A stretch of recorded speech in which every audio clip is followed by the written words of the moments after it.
Good morning everybody. आज हम लोग पढ़ेंगे साइमन कमीशन के बारे में।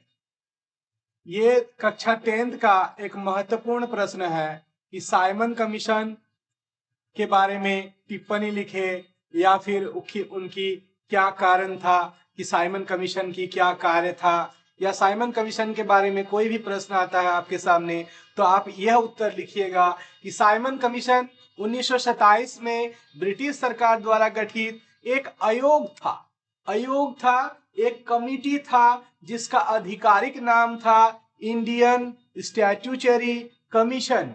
Indian statutory commission. ये इसका मुख्य उद्देश्य था भारत में 1919 के भारत सरकार अधिनियम जो बना हुआ था, India government of India act 2019 के तहत हुए संवैधानिक सुधारों की समीक्षा करना था। इस आयोग का नेतृत्व सर जॉन साइमन कर रहे थे, इसीलिए इस आयोग का नाम साइमन कमीशन कहा गया। तो इस आयोग की मुख्य विशेषता के बारे में अब हम लोग जानेंगे। तो साइमन कमीशन की मुख्य विशेषता था कि पहला है सदस्यता। इस आयोग में कौन कौन सदस्य थे? तो आयोग पूरी तरह से 7 ब्रिटिश सांसदों से मिलकर बना था। इसमें कोई भी भारतीय सदस्य शामिल नहीं था। दूसरा है घोषणा की तारीख। तो साइमन कमीशन की घोषणा 8 नवंबर 1927 को की गई थी। इस आयोग की कार्य क्या था? तो इस आयोग को भारत में प्रशासनिक सुधार और भविष्य की राजनीतिक व्यवस्था के लिए सुझाव देना था। यानी भारत की प्रशासनिक सुधार के लिए और भविष्य की राजनीतिक व्यवस्था कैसे होगा उस पर कार्य करना था। इसके लिए एक कमिटी या फिर एक कमीशन का गठन हुआ जिसका नाम है साइमन कमीशन। तो साइमन कमीशन का जो कमीशन था उसको भारतीयों ने विरोध प्रदर्शन किया कि ऐसा आयोग, ऐसा कमिटी जो भारत देश के नियम नीति को सुधारने के लिए होगा, जहां की सारा मेंबर ब्रिटिश होंगे, तो ऐसे अच्छा नहीं लगा कि हमारे देश की नियम बनेगा और हमारे देश के लोग उस नियम की सिफारिश नहीं करेंगे, विदेशी हमारे देश की नियम की सिफारिश करेंगे। तो हम लोगों ने, भारतवासियों ने इस जो नियम था इसको विरोध किया, भारतीयों का अपमान माना गया और इस साइमन कमीशन गो बैक नारा लगाया गया, यानी साइमन कमीशन तुम वापस जाओ। इसके खिलाफ 1928 में बड़े पैमाने पर प्रदर्शन हुआ इसका खिलाफ, और विरोध का नेतृत्व भारतीय राजनीतिक दल नेताओं ने किया, जिसमें कांग्रेस और मुस्लिम लीग भी शामिल थे। यानी उस समय 1928 के समय भारतीय कांग्रेस और मुस्लिम लीग, ये दोनों पार्टी मिलकर के साइमन कमीशन का विरोध किया। उस समय की प्रमुख घटनाएं, उस समय लाला लाजपत राय पर हमला हुआ था। यानी 30 अक्टूबर 1928 को लाहौर में साइमन कमीशन का विरोध करते समय पुलिस ने प्रदर्शनकारियों पर लाठीचार्ज किया। इसमें लाला लाजपत राय गंभीर रूप से घायल हो गए और बाद में उनकी मृत्यु हो गई।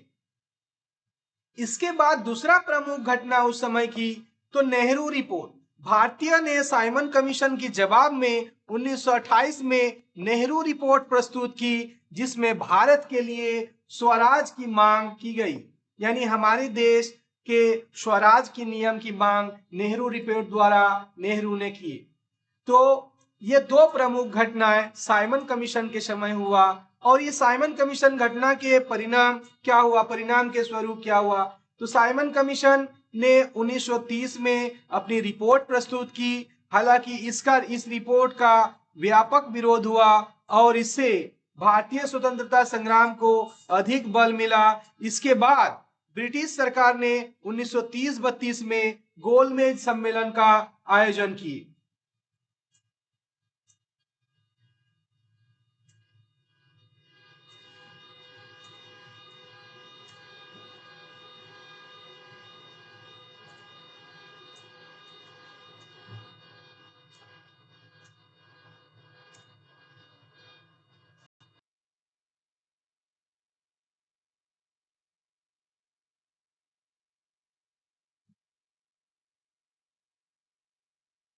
अब हम लोग क्लास 10th का और एक महत्वपूर्ण प्रश्न मानव विकास सूचकांक के संबंध में जानकारी प्राप्त करेंगे। मानव विकास सूचकांक क्या है? तो मानव विकास सूचकांक संयुक्त राष्ट्र विकास कार्यक्रम द्वारा विकसित एक सांख्यिकी सूचकांक है जो देश में मानव के स्तर को मापने के लिए उपयोग किया जाता है। इसे पहली बार 1919 में पेश किया गया था। यह सूचकांक 3 प्रमुख आयाम पर निर्धारित है। पहला स्वास्थ्य, दूसरा शिक्षा और तीसरा आजीविका। तो स्वास्थ्य में क्या चीज देखा जाता है? हेल्थ में क्या चीज देखा जाता है? तो पहले दीर्घायु और स्वस्थ जीवन जीने की उम्मीद रखा जाता है। इसे मापने के लिए जन्म के समय जीवन प्रत्याशा, लाइफ एक्सपेक्टेंसी एट बर्थ का उपयोग किया जाता है। दूसरा है शिक्षा, यानी ज्ञान तक पहुंच। इसे मापने के लिए 2 संकेत का उदाहरण दिया जाता है। पहला वयस्क के लिए औसत स्कूली शिक्षा के वर्ष, मीन ईयर ऑफ स्कूलिंग कितना है। दूसरा बच्चों के लिए अपेक्षित स्कूली शिक्षा के वर्ष कितना है। तीसरा आजीविका, स्टैंडर्ड ऑफ लिविंग, एक सम्मानजनक जीवन जीने के लिए संसाधन।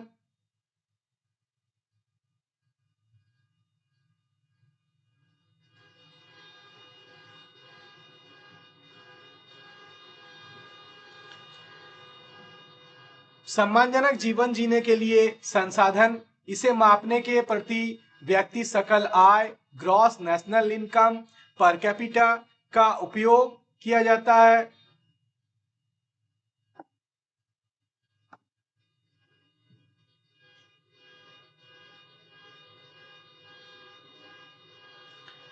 मानव विकास सूचकांक का स्कोर कैसे बनता है? तो HDI ह्यूमन डेवलपमेंट इंडेक्स के मान 0 से 1 के बीच होता है। 0.8 या उससे अधिक यदि मान आए तो हम मानेंगे उच्च मानव विकास, यानी वहां का लोग बहुत ही हाई क्वालिटी है। दूसरा है 5 से 7.99 यानी मध्यम मानव विकास। यदि HDI 0.5 से 0.799 तक आता है तो उसे मानेंगे यह मध्यम मानव विकास की सूचकांक है। पांचवा है 0.5 से कम निम्न मानव विकास।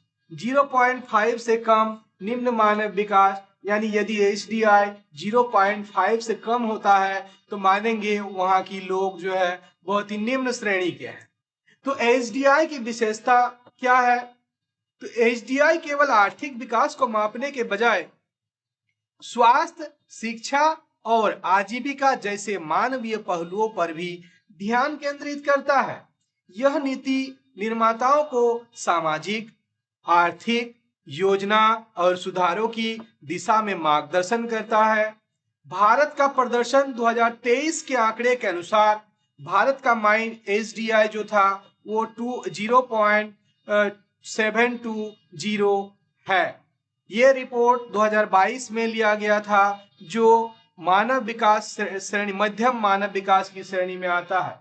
भारत की रैंक के बारे में चर्चा किया जाए तो 119 देशों में भारत की रैंक 132वीं है। पिछले कुछ वर्ष में भारत ने जीवन प्रत्याशा और शिक्षा के क्षेत्र में सुधार दिखाया है, लेकिन असमानता और गरीबी चुनौतियां बनी हुई है।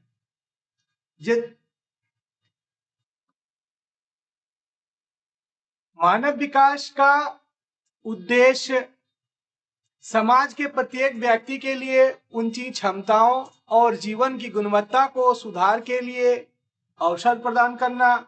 यह केवल आर्थिक समृद्धि तक सीमित न होकर स्वास्थ्य, शिक्षा, समानता, स्वतंत्रता और सम्मान जैसे महत्वपूर्ण पहलुओं पर केंद्रित है।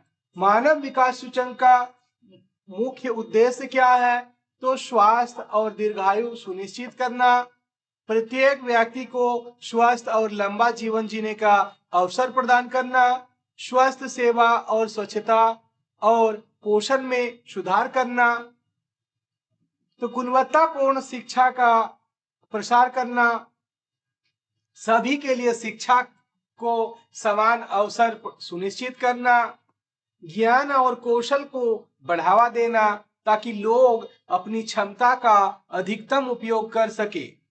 समानता और सामाजिक समानता, आर्थिक और सामाजिक समानता, सामाजिक और आर्थिक समानता को समाप्त करना, हर व्यक्ति को संसाधन और अवसरों तक समान पहुंच प्रदान करना, गरीबी उन्मूलन और रोजगार, गरीबों का उन्मूलन करके जीवन स्तर को सुधारना, सम्मानजनक और सुरक्षित रोजगार के अवसर प्रदान करना, मानव अधिकार और स्वतंत्रता की गारंटी प्रदान करना, हर व्यक्ति को अपने जीवन के बारे में स्वतंत्र निर्णय लेने का अधिकार देना, सामाजिक और सांस्कृतिक भेदभाव को समाप्त करना, सतत और समावेशी विकास, संसाधनों का उपयोग इस प्रकार करना कि वर्तमान और भविष्य की पीढ़ियां को लाभान्वित हो, यानी पर्यावरण संरक्षण और स्वतंत्रता, सतत विकास को प्रोत्साहित करना,